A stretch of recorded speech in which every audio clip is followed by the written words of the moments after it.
One of the type of calls I don't get out here very often are just dead body calls. Dead bodies as in the person has been dead for a while and then someone just happened to walk up upon the body, not like a homicide where the person died at the scene or, vehicle versus pedestrian.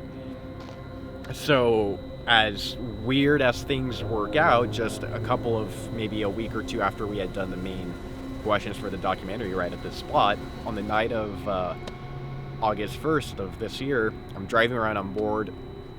I do my normal loops around the city, try to check out different spots, drive around the train station parking lot here, and as I'm going back up Oxnard Boulevard, maybe half a mile up, a call goes out for a person not breathing in this area. I'm like, I was just there, I didn't see anybody. And as I'm making my U-turn, the call gets upgraded to a train versus pedestrian. Now that made it a lot more interesting because I know for a fact that there haven't been any trains going by these tracks in at least a couple of hours, like maybe 9 p.m. and it was probably like 3 in the morning, something like that.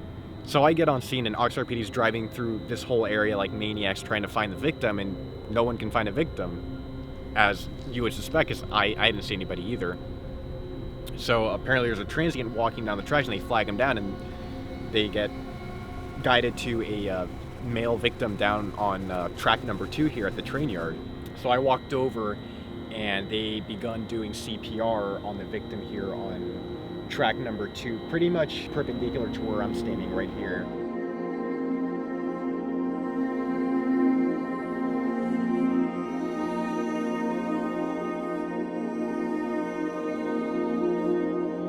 So I positioned my camera on the railing over here just to get my initial shots of the scene. They were doing CPR on the victim, but you can't use those shots for broadcast of a deceased person. So I decided to go grab my tripod and I went around here and I positioned myself on the edge of the fence here and I got some more shots.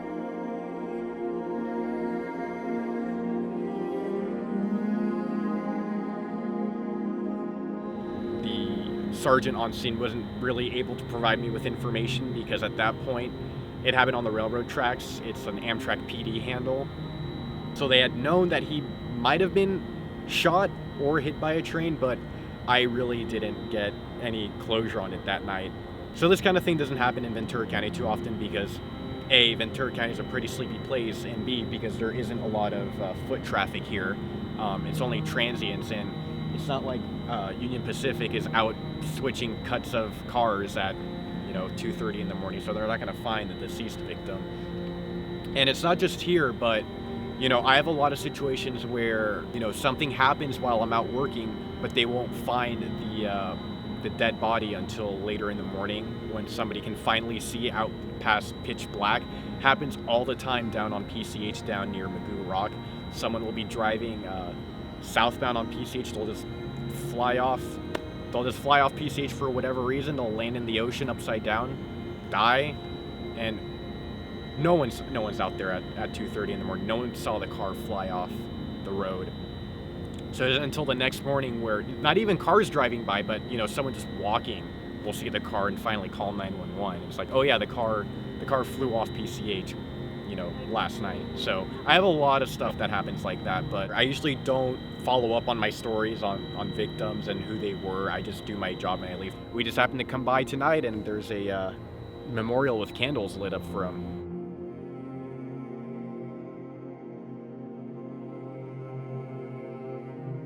And I was actually still curious as to what actually happened, so I did the search and found out that he was actually hit by the train. So at least I got closure on this because it's been just over a month and I was still kind of curious as to what happened because it was pretty unusual circumstances.